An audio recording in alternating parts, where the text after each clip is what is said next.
أعوذ بالله من الشيطان الرجيم. بسم الله الرحمن الرحيم.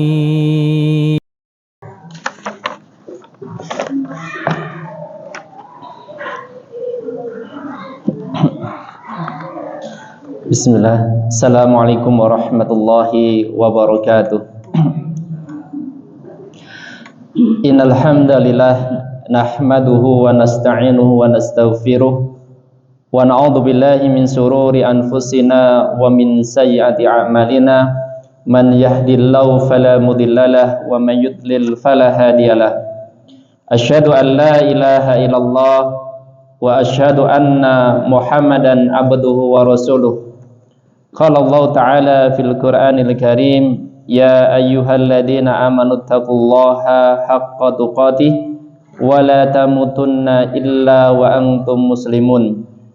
Ya ayyuhan nasu taqu rabbakumul ladzi khalaqakum min nafsin wahidah wa khalaqa minha zawjaha wa batha minhuma rijalan katsiran wa nisaa'a wattaqullaha alladzi tasaaluna bihi wal arham innallaha kana 'alaikum raqiba.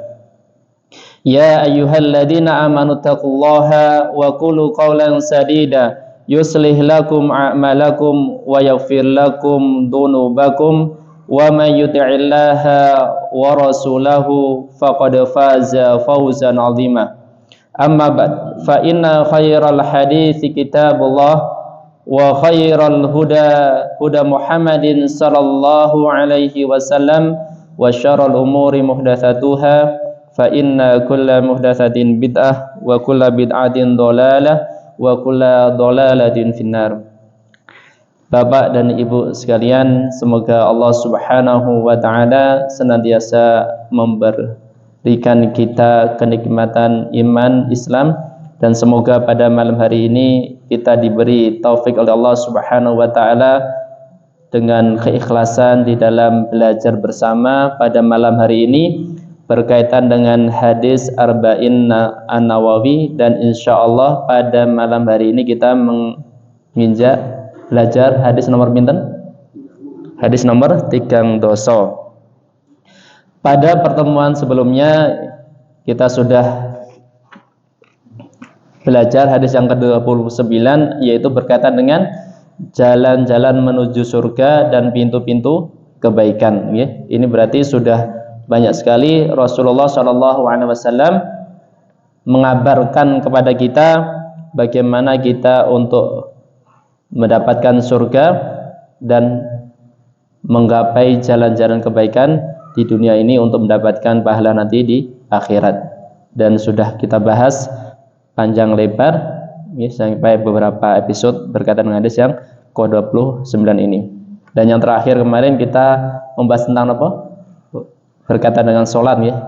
Sholat kemarin ada beberapa hal yang sangat penting, bahwa sholat adalah tiang agama. Maka barang siapa yang meninggalkan sholat dengan sengaja dan dia yakin bahwa sholat bukan sebuah kewajiban yang disyaratkan oleh Allah Subhanahu wa taala, maka dia bisa masuk dalam kekafiran. Karena kalau tiang tidak ada di sebuah bangunan, pasti bangunan tersebut akan runtuh atau roboh. Demikian juga kalau Islam tidak ada sholat sebagai tiangnya, tentu Islam seseorang juga bisa runtuh atau roboh.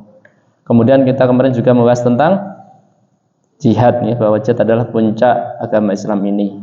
Yang terakhir, bahwa cara Rasulullah SAW mengajarkan dalam proses pembelajaran yang paling banyak bisa dengan perkataan dan perbuatan, dan yang paling jarang kita dapatkan pada saat ini, atau minimnya pembelajaran pada saat ini adalah kurangnya keteladanan, sehingga banyak sekali orang yang pintar tetapi pada saat menerapkan ilmunya terkadang masih belum pas sesuai yang seharusnya dilakukan. Dan semoga Allah Subhanahu wa taala memberikan kita taufik apa yang sudah kita pelajari pada pekan sebelumnya menjadi sebuah pelajaran buat kita semuanya dan kita bisa mengamalkannya. Artinya kalau pembelajaran itu perlu keteladanan, berarti kita sebisa mungkin memberikan contoh di dalam hal-hal yang kita inginkan kepada orang yang kita didik, entah itu dengan istri kita atau anak kita atau orang yang kita inginkan supaya dia itu menjadi paham tentang apa yang kita sampaikan. Berarti semua butuh keteladanan, contoh aplikatif dari apa yang sudah dipelajari tersebut. Kemudian hadis yang ke-30, Bapak dan Ibu sekalian, ini hadisnya kalau kita bisa melaksanakan hadis yang ke-30 ini, sebagian ulama mengatakan kita akan menjadi orang yang bahagia dan sukses di dunia dan di akhirat. Hadis yang ke-30, hadisnya singkat dibandingkan hadis yang ke-29, akan tetapi kalau kita bisa mengamalkan, memahaminya, kemudian insya Allah sebagian ulama mengatakan insya Allah kita akan menjadi orang yang bahagia dan sukses. Ya. Nanti kita jelaskan kenapa kok bahagia dan sukses. Ya. Karena ada sebagian orang yang menjalankan agama itu tambah ruwet hidupnya. Wonten apa mboten? Ada ya. Mengamalkan Islam tambah ruwet. Ya. Ada ya. Makanya ini hadis 30 adalah jawabannya. Kita mau sareng-sareng hadis yang ketiga ya 30 ini. Temanya adalah huququllahi azza wa jalla, hak Allah subhanahu wa ta'ala. An Abi Sa'labatal Husainiyyi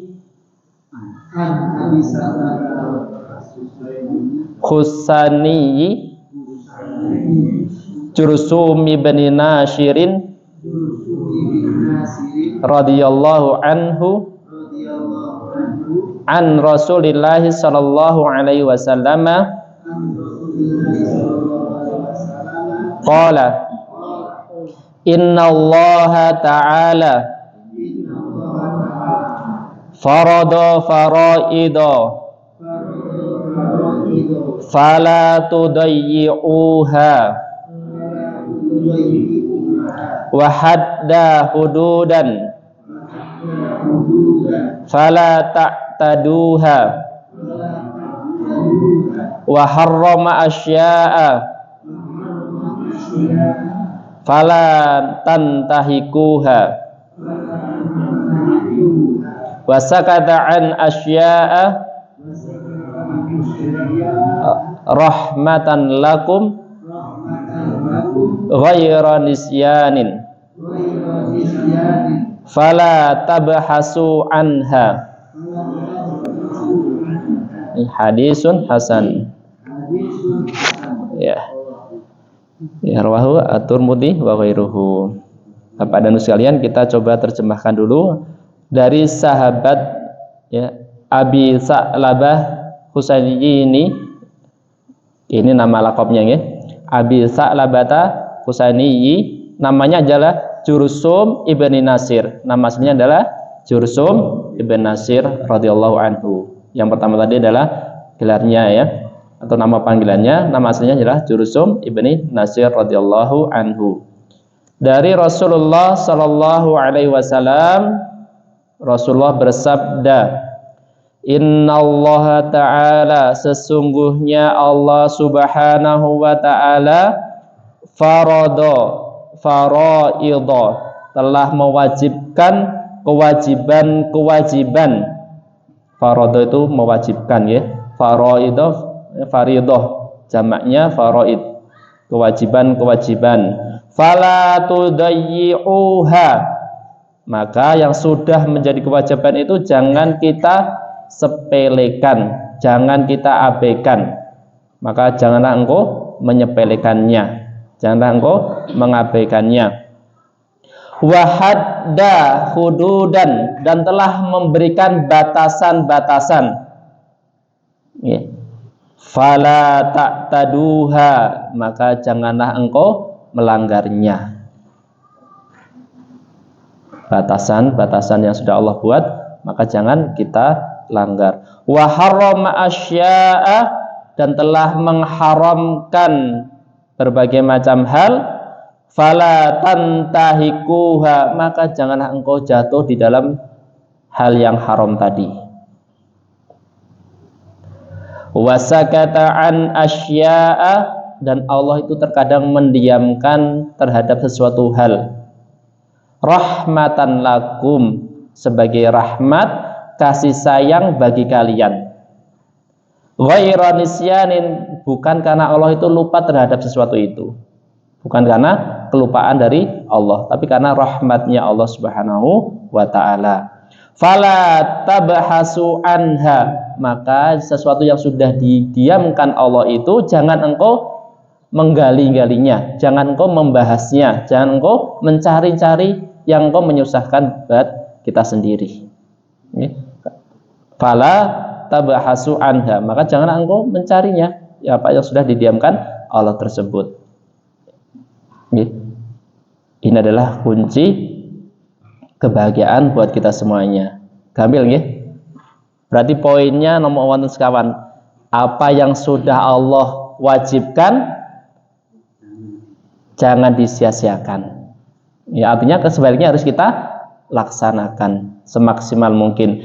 Apa yang sudah menjadi batasannya Allah Subhanahu wa taala, maka jangan kita langgar, kita terjang.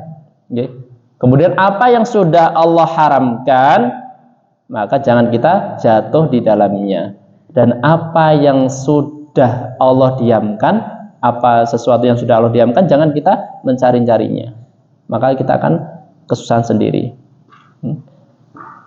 Contohnya kalau menyanyiakan itu orang yang beli pitik itu kan ya, ayam katanya kan kadang ada orang yang ini ya di pasar gitu ya, ada orang ragu-ragu, nanti kadang bertanya-tanya gitu, ini halal atau haram, bagaimana nyembelihnya, kadang menyusahkan sendiri. Padahal sudah itu yang nyembelih muslim, kita nggak harus mencari ke kandangnya, lihat bagaimana penyembelihannya. Kalau kita seperti itu, kita berarti menyusahkan diri sendiri. Demikian juga kalau nanti kita pergi mungkin ke negara ya, ahli kitab ya, itu kan sembelihnya halal. Tapi kalau kita menyusahkan ini bagaimana dan sebagainya, kadang menyusahkan diri sendiri. Demikian juga seperti ini ya. Terkadang ada sudah Allah diamkan, jangan kita membahasnya, semakin menyusahkan kita sendiri. Maka yuridullahu bikumul yusra wala yuridu bikumul usra. Sesungguhnya Allah Subhanahu wa taala menginginkan kemudahan bagi kita dan tidak menginginkan kesulitan bagi kita. Makanya para jamaah sekalian, ini adalah sumber kebahagiaan bagi kita semuanya. Artinya kalau sesuatu yang sudah wajib kita lakukan mudah ya, sesuai dengan kemampuan kita. Sesuai dengan kemampuan kita. La yukallifullahu nafsan illa wus'aha. Allah tidak membebani sebuah hambanya sesuai dengan, kecuali dengan kemampuannya. Kemudian apa yang menjadi batasannya Allah, kita tidak menerjangnya. Contohnya batasannya adalah apa? Puasa ya, ada batasannya. Dari terbit matahari ya, terbit fajar sampai ya terbenamnya matahari, kita jangan melanggarnya itu. Dan insya Allah sudah pas ya, dan sebagainya. Kalau yang diharamkan oleh Allah Subhanahu wa taala, jangan kita jatuh di dalamnya. Dan apa yang sudah didiamkan, maka itu adalah kita sudah ya, tidak terlalu mencari-carinya sampai menyulitkan kita. Kata itu sebagai rahmat Allah Subhanahu wa taala bagi kita semuanya.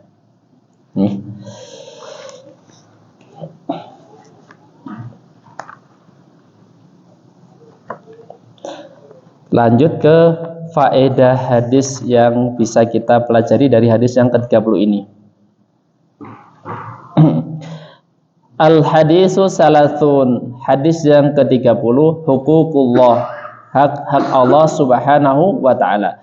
Hadal hadisu aslun fi subuti syar'i. Hadis ini adalah pondasi pokok di dalam penetapan syariat agama Islam ini.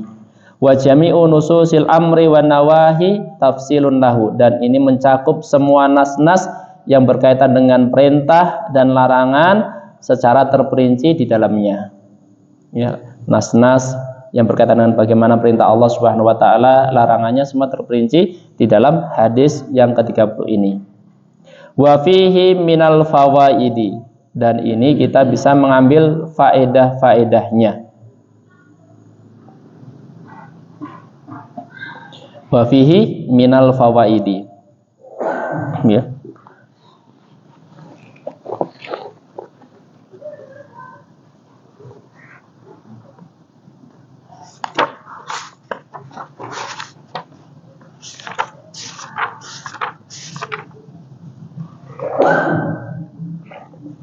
Nomor setunggal. Ya, nomor setunggal. Wujubul imani bisyar'i, wajibnya beriman terhadap syariatnya Allah Subhanahu wa taala. Wajibnya beriman terhadap syariatnya Allah Subhanahu wa taala.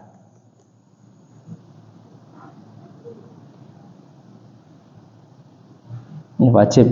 Apa yang menjadi syariatnya kita wajib mengimani bahwa itu dari Allah Subhanahu wa taala tanpa harus bertanya apa hikmah di dalamnya. Bagaimana seperti itu diwajibkan, kenapa dan sebagainya. Tapi sami'na wa ata'na. Karena Allah Subhanahu wa taala yang memerintahkan, kita wajib beriman dan melakukannya. Karena kalau orang yang mengamalkan perintah Allah Subhanahu wa taala itu adalah dari ketakwaan hatinya, ya. Dalika wa man yu'adzim sya'airallah fa innaha min taqwa qulub. Sesungguhnya orang yang mengagungkan perintah-perintah Allah Subhanahu wa taala itu karena ketakwaan hatinya. Karena ketakwaan hatinya. Maka sangat nikmat dari Allah Subhanahu wa taala bagi kita yang dimudahkan untuk beriman dengan syariatnya Allah Subhanahu wa taala, dan kita diberi taufik oleh Allah Subhanahu wa taala bisa melakukan syariat tersebut tanpa harus memikirkan apa faedahnya dengan kita berpuasa, kira-kira manfaatnya apa seperti ini, manfaatnya bagaimana seperti ini dan sebagainya. Tanpa harus seperti itu, tapi kita yakin bahwa apa yang sudah menjadi syariat adalah itu kita lakukan. Kita imani dari Allah Subhanahu wa taala itu sebuah kenikmatan tersendiri.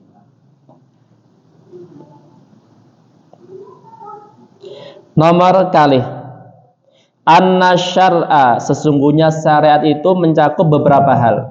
Dinamakan syariat Islam itu mencakup beberapa hal. Ya, konteksnya ada yang berbentuk amr sebagai perintah, bentuknya adalah perintah. Wa nahyun, larangan. Wa ibahah, sesuatu yang mubah. Berarti kalau dari hadis yang ke-30 ini kita bisa mengambil bahwa namanya syariat itu terkadang bentuknya adalah perintah, terkadang bentuknya adalah larangan, terkadang bentuknya adalah sesuatu yang mubah. Makanya tadi 4 hal ya, kalau dalam hadis bisa 4 hal: perintah, batasan, larangan, kemudian sesuatu yang didiamkan oleh Allah Subhanahu wa taala.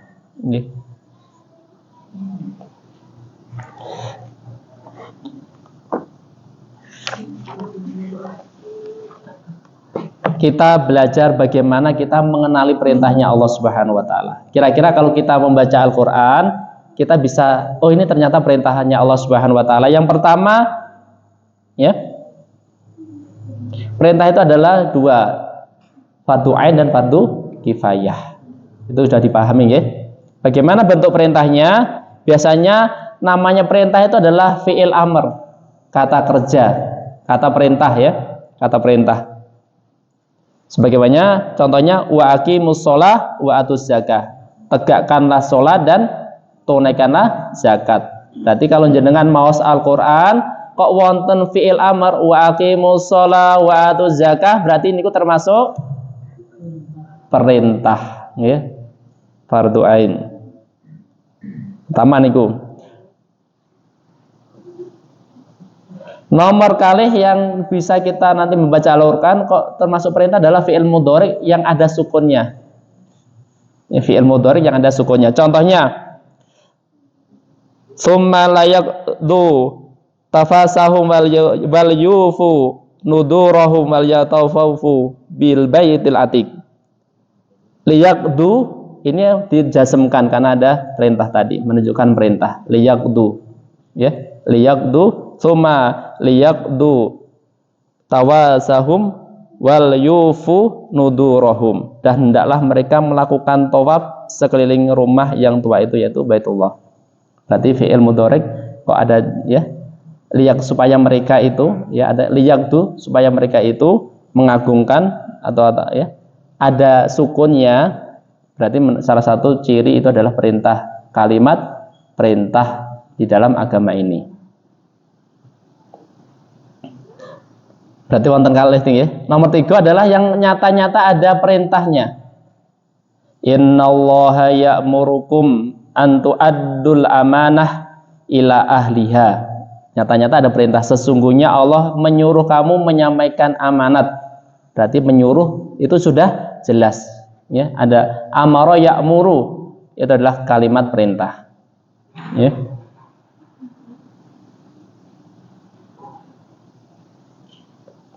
Kemudian ada yang keempat adalah lafadz yang secara vokal menyatakan kewajiban. Contohnya baru kemarin, kutiba alaikumusiyam, telah diwajibkan bagi kamu ya. Itu juga termasuk yang menyatakan bahwa itu adalah perintah.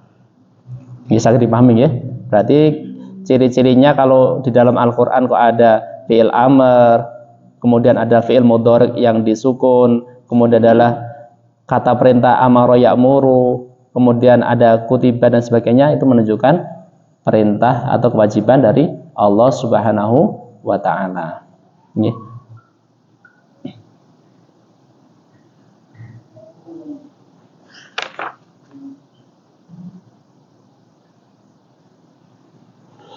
Kita lanjut teman ya. Faedah nomor 3.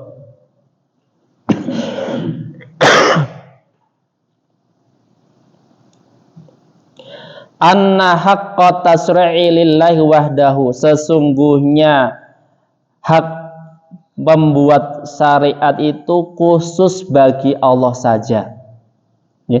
Sesungguhnya hak membuat syariat itu khusus bagi Allah saja. Wa rasulu muballighun anhu, sedangkan Rasul adalah penyampai risalah dari Allah tersebut.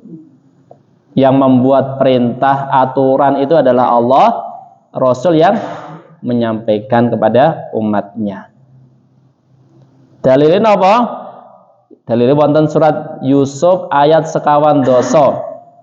Innal hukma ya, inil hukmu illa lillah, sesungguhnya keputusan itu atau ya ketetapan itu adalah untuk Allah saja, kecuali bagi Allah saja.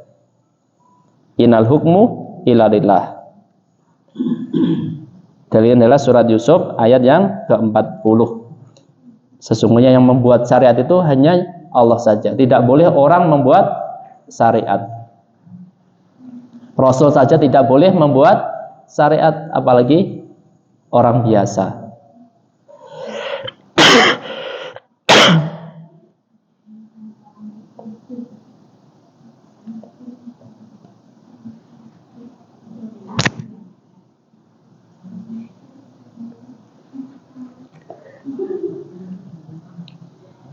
Faedah nomor sekawan, annallaha yufaridu ala ibadihi ma syaa, sesungguhnya Allah Subhanahu wa taala itu mewajibkan atas hambanya sesuai dengan kehendaknya.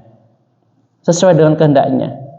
Artinya kalau wajib, yaitu wajib dari Allah Subhanahu wa taala. Itu kehendaknya Allah Subhanahu wa taala, bukan kehendak yang lainnya. Wa yuharimu masya'a, demikian juga apabila Allah mengharamkan sesuatu atas hambanya, itu murni kehendaknya Allah Subhanahu wa ta'ala. Berarti kalau ada kewajiban itu murni dari Allah Subhanahu wa ta'ala. Kalau ada yang haram itu atas kehendaknya Allah Subhanahu wa ta'ala. Dan semua kalau atas kehendak Allah Subhanahu wa ta'ala pasti banyak faedah, manfaat dan hikmahnya. Ini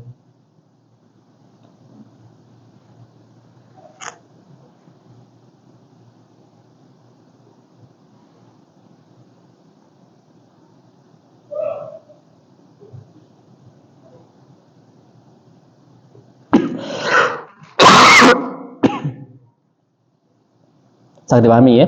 Faidah nomor gangsal. Wujubul muhafadhati 'alal faraidi. Wajibnya kita menjaga apa yang sudah diwajibkan Allah Subhanahu wa taala.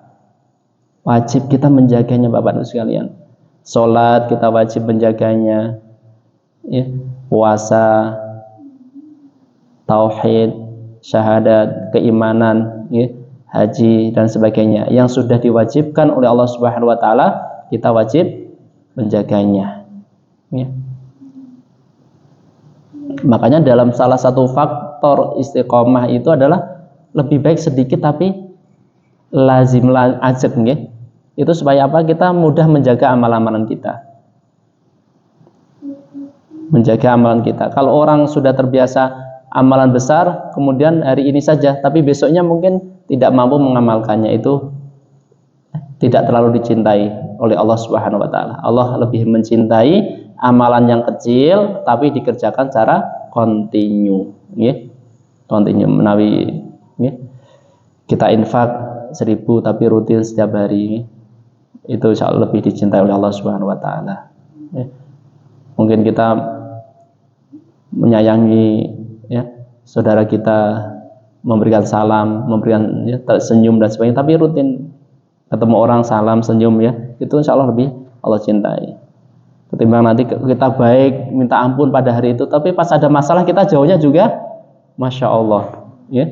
Kan ada orang, ya, pada saat dia baik banget tapi pada saat ada masalah sekarang tidak kenal dengan orang tersebut, ya. Mendingan kita yang baiknya biasa tapi rutin, bisa menjaga hubungan baik. Wujubul muhafadhati 'alal faraidi wa tahrimu idha'atiha, dan haram, larangan bagi Allah, ya, dari Allah kita menyepelekan, menyanyiakan sesuatu yang sudah menjadi kewajiban dari Allah Subhanahu wa taala. Contohnya, kita sudah dikasih amanah, ya, anak, kita sia-siakan, tidak merawatnya dengan baik, mungkin tidak mendidikkan dengan baik dan sebagainya. Kita sudah diberi kesempatan Allah Subhanahu wa taala belajar ilmu agama, kita tidak menggunakannya dengan baik. Kita sudah diberi kesempatan waktu oleh Allah Subhanahu wa taala, kelonggaran untuk sholat, kita tidak menggunakannya dengan baik. Kita sudah diberi kesempatan mungkin harta banyak tapi kita tidak haji dan sebagainya, ya. Makanya yang sudah diwajibkan oleh Allah Subhanahu wa taala kita jaga dan jangan sampai kita menyepelekannya, ya.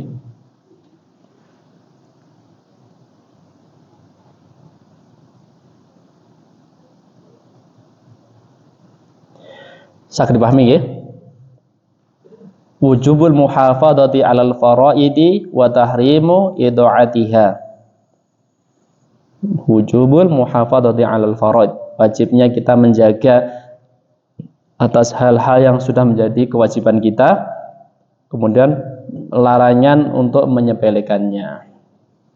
Berarti Bapak dan Ibu sekalian mungkin bisa muhasabah dari puasa kemarin, ya. Kalau tahu puasa, insya Allah kita berada di atas ketakwaan, di atas rata-rata pada bulan-bulan biasa.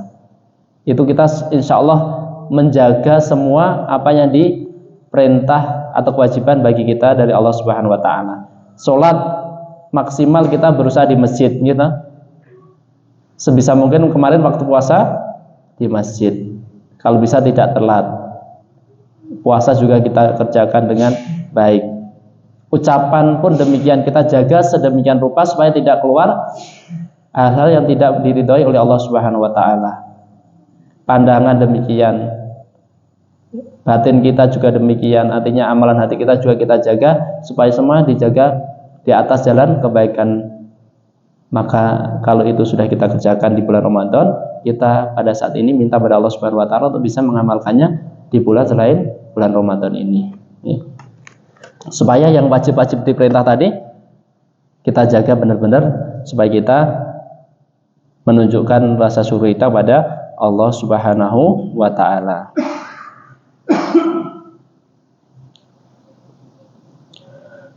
Faedah nomor 6, yeah. Wujubul ijtinabil muharramati wajibnya kita menjauhi hal-hal yang haram. Ya, wajib kita menjauhi hal-hal yang haram. Wa tahrimu muwafaqatiha. Wa tahrimu muwaqa'atiha, dan haram, larangan bagi kita untuk kita terjatuh di dalamnya. Kalau kewajiban tadi kita wajib menjaganya dan kita dilarang untuk menyepelekannya. Kalau yang haram kita wajib untuk menjauhinya dan larangan bagi kita untuk jatuh di dalamnya. Nggih. Larangan saged ngertos nggih? Kathah nggih. Larangan makan harta yang haram, larangan meninggalkan sholat, larangan berkata ya kasar, larangan menyanyiakan amanah dan sebagainya. Ya, kalau larangan berarti kita harus menjauhinya sejauh-jauhnya supaya kita tidak terjatuh di dalam larangan tersebut. Ya.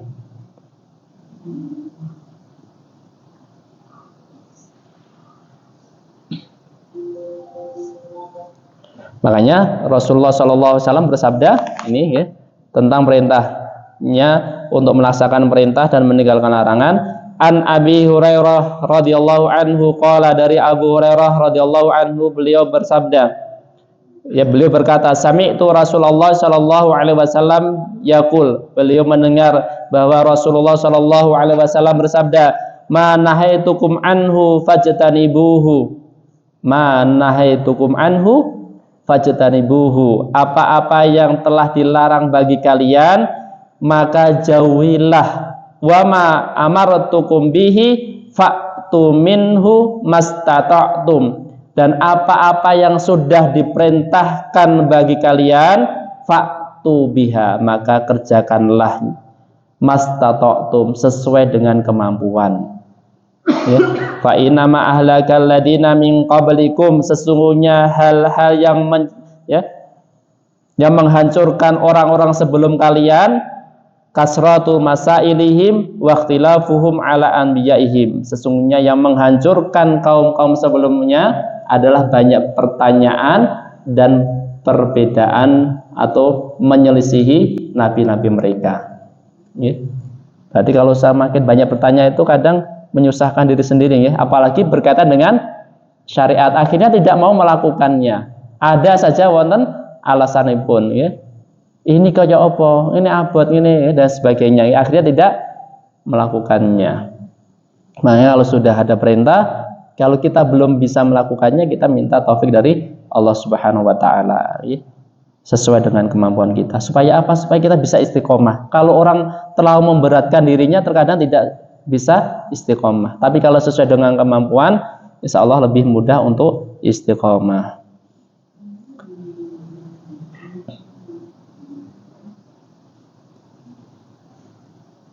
Ya, berarti kalau sudah menjadi kewajiban kita lakukan, kalau menjadi larangan berarti kita tinggalkan. Mudah ya, insyaallah.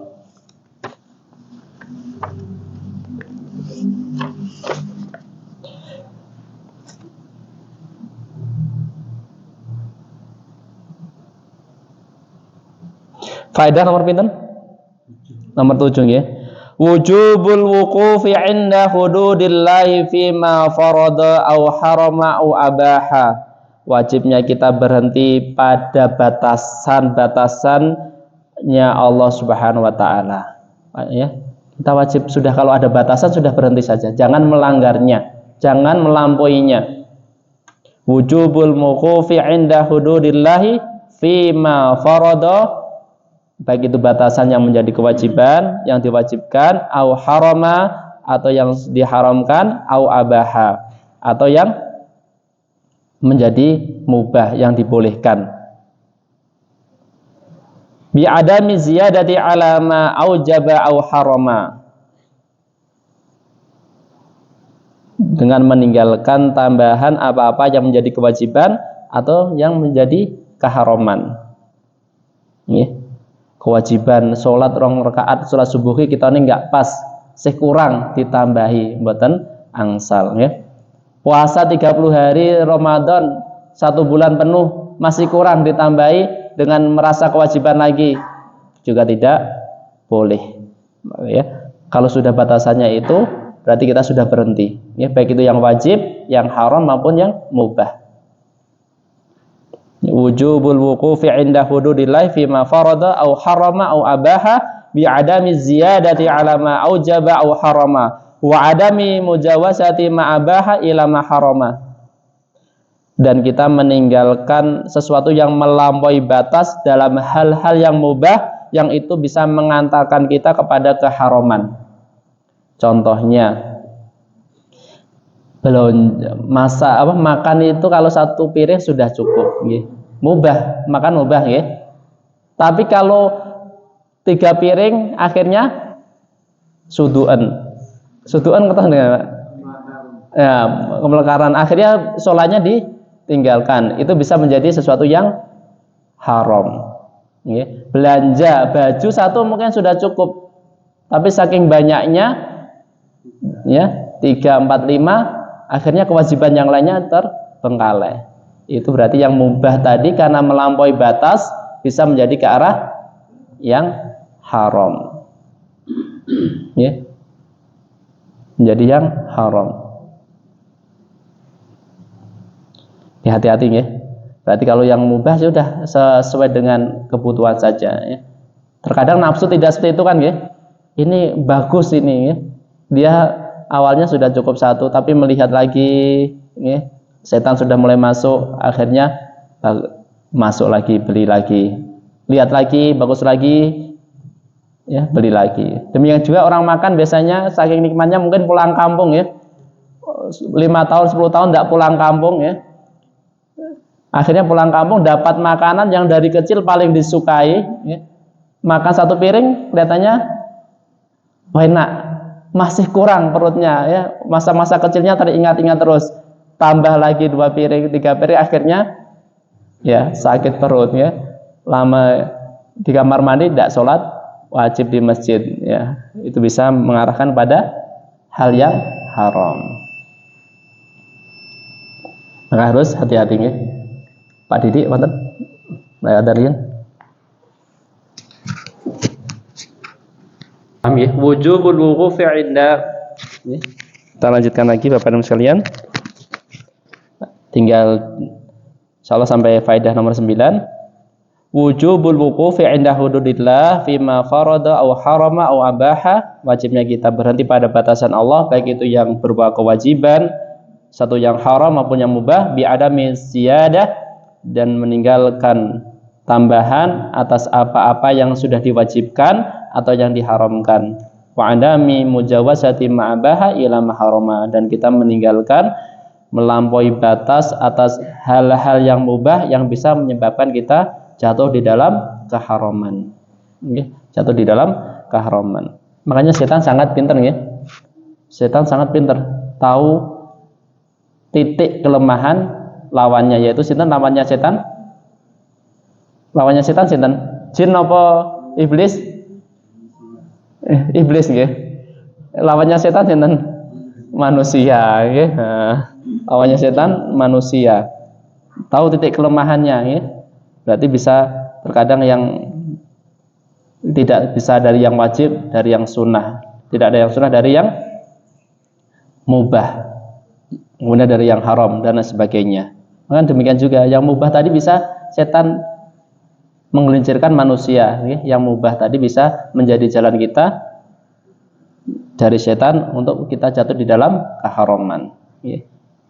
Yang awalnya mubah bisa dirubah menjadi yang haram karena bisikan syaitan. Ya, kita harus muhasabah diri. Ya, makanya salah satu ciri orang yang bisa istiqomah adalah suka muhasabah diri, Bapak Ibu sekalian. Kalau sebagian ulama menjelaskan, salah satu jalan untuk istiqomah adalah orang itu sering delok awake dhewe, nggih, muhasabah diri. Kira-kira kurangnya apa dari diri kita ini? Nggih. Barangkali selama ini kita terlalu boros, nggih. Boleh belanja boleh, tapi karena kita mungkin uangnya banyak atau apa ya, temennya terlalu mewah dan sebagainya, kita ikut-ikutan dan sebagainya, itu bisa jatuh di dalam keharaman. Makanya salah satu kunci istiqomah adalah muhasabah diri, sering delok awaknya sendiri-sendiri. Faedah nomor 8, anna ma lam yunassa alaihi fis syar'i fa huwa anfun. Sesungguhnya apa-apa yang tidak dinaskan, tidak ditertulis dalam syariat, maka itu adalah sesuatu yang termaafkan. Ai ma'fuwun anhu, atau sesuatu yang dimaafkan. Fala yujabu fala yuhram, dan itu tidak diwajibkan maupun diharamkan. Tidak diwajibkan, tidak diharamkan. Artinya kalau tadi sesuatu yang terdiam itu berarti boleh. Misalnya kita makan 9 ayam yang kita tidak tahu bagaimana cara menyembelihnya, tapi orang yang menjualnya orang muslim, ya sudah yakin 9 orang muslim adalah halal, berarti kita harus yakin, ya. Jangan sampai kita mencari-cari yang menyusahkan diri kita sendiri. Pergi ke kandangnya, kita tiap hari melihat, kalau mau beli ayam harus melihat dulu ke kandangnya, cara bagaimana menyembelihnya dan sebagainya. Ya terkadang menyusahkan diri kita sendiri. Ya. Kemudian ada orang yang tidak yakin dengan mungkin baju yang dipakai mungkin dari Israel kemana gitu ya, atau dari Cina dan sebagainya, bahannya nanti takut seperti itu. Kalau memang yang jual orang muslim kita yakin, ya sudah kita pakai saja. Ya. Karena dulu Rasulullah pernah berwudu dengan tempat wudunya orang dari kaum musyrikah. Ya. Dan Rasulullah tidak pernah menggali ini dari bahan kulit apa, tidak. Ya. Langsung memakai untuk berwudu. Ya. Artinya tidak menyusahkan dirinya untuk mencari-cari sebabnya. Anna malam yunassu alaihi fi syar'i fa huwa anfun ay mafun anhu fala yujabu wala yuhram. Makanya Bapak Ibu sekalian, ini adalah dasar bahwa agama itu harus membawa orang pada tingkat kebahagiaan. Kalau wonten tiyang ingkang agamanipun Islam kok mboten bahagia, berarti napa niku? Wonten agama Islam ya, tapi kok mboten bahagia, berarti ada kesalahpahaman di dalam menjalankan syariat agama Islam ini. Entah dia hulu berlebihan di dalam agama, atau dia menyepelekan agama Islam ini. Berarti kuncinya nih, tiang nak agama Islam wajib bahagia. Nak mboten bahagia, berarti ada kesalahpahaman di dalam melaksanakan agama Islam ini. Insyaallah itu ulama menjelaskan ngoten nggih. Wong nak agama Islam itu pasti bahagia. Pasti bahagia. Nak mboten berarti wonten sesuatu yang tidak pas di dalam memahami agama Islam ini. Entah dia itu pengen yang berlebihan, yang melebihi kapasitasnya sehingga dia kesulitan sendiri di dalam melakukan agama Islam ini. Contohnya ada ibu-ibu waktu mendengar kajian kok ustadznya itu harus zuhud terus, ibu ini tidak bisa zuhud seperti yang dikatakan ustadz. Akhirnya dia merasa kok saya merasa jauh dari apa yang disampaikan ustadz tadi. Akhirnya dia putus asa, ada seperti itu. Makanya orang Islam harus bahagia, yang jalankan sesuai dengan kemampuannya. La yukallifullahu nafsan illa wus'aha. Allah itu tidak membebani hambanya kecuali sesuai dengan kemampuan hambanya. Yuridu bikumul yusra wala yuridu bikumul usra. Sesungguhnya Allah Subhanahu wa taala menginginkan kemudahan bagimu dan tidak menginginkan kesulitan bagimu. Kunci ini ngoten ya. Dan ini sudah menjelaskan bahwa bagaimana bahagia, ya sudah, yang diperintahkan kita lakukan, yang ada batasan kita diam, mboten melanggarnya, yang diharamkan kita tidak jatuh di dalamnya, yang sudah Allah diam tidak berbicara tentangnya, sudah kita yakin kalau itu tidak membahasnya secara detail-detail yang akan menyusahkan kita sendiri. Insya Allah sudah kunci bahagia buat kita semuanya. Faedah terakhir wonten dalu menika, annal asla fil asya'i al ibahatu. Sesungguhnya pokok ya, sesungguhnya asli dari dalam segala sesuatu adalah mubah. Ya. Sesungguhnya segala sesuatu itu hukumnya adalah mubah dalam urusan dunia. Ya. Segala urusan dunia itu hukum aslinya, asalnya adalah boleh, kecuali yang dilarang. Makanya sebaliknya, hukum asalnya dalam agama adalah yang dilarang sampai datang perintah. Ya.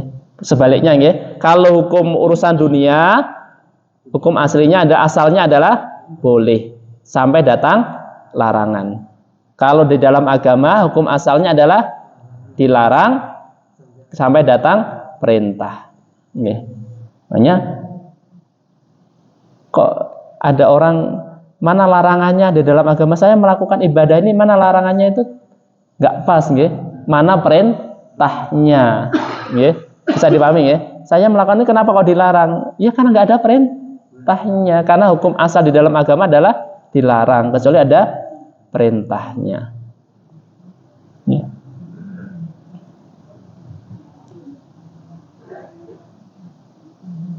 Makanya kalau itu dua paham ini nggak akan ketemu nanti, ya. Yang satu harus mendatangkan dalil untuk larangannya, satu perintah. Nanti ayat-ayat sendiri, ya. Seperti kasus di negara ini, ya.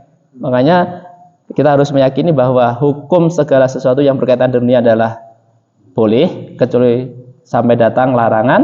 Kalau di dalam agama semua dilarang kecuali sampai datang perintah dari Allah Subhanahu wa taala dan Rasulullah Shallallahu alaihi wasallam. Mungkin itu Bapak Ibu sekalian yang bisa kita pelajari pada malam hari ini. Insyaallah kita lanjutkan pekan depan untuk melanjutkan faedah dari nomor 10 sampai nomor 17, sehingga pekan berikutnya kita bisa masuk ke hadis ke-31, yaitu berkaitan dengan fadlu zuhud, keutamaan orang yang zuhud, yaitu hadis yang ke-31. Barakallahu fikum. Semoga Allah Subhanahu wa taala senantiasa memberkahi kita semuanya, memberikan kita taufik supaya bisa melakukan apa yang sudah kita pelajari, kalau itu datangnya kebaikan dari Allah Subhanahu wa taala, dan memasukkan kita ke dalam surganya, memudahkan hisab kita pada saat kita menghadap Allah Subhanahu wa taala, dan dimudahkan kita untuk bisa melihat wajah Allah Subhanahu wa taala beserta keluarga kita dan orang yang kita cintai. Mohon maaf apabila ada kekurangan, dan barakallahu fikum. Kita tutup dengan doa kafaratul majelis. Subhanakallahumma wa bihamdika asyhadu an la ilaha illa anta astaghfiruka wa atubu ilaik. Assalamualaikum warahmatullahi wabarakatuh. La in syakartum la azidannakum wa la in kafartum inna 'adzabi lasyadid.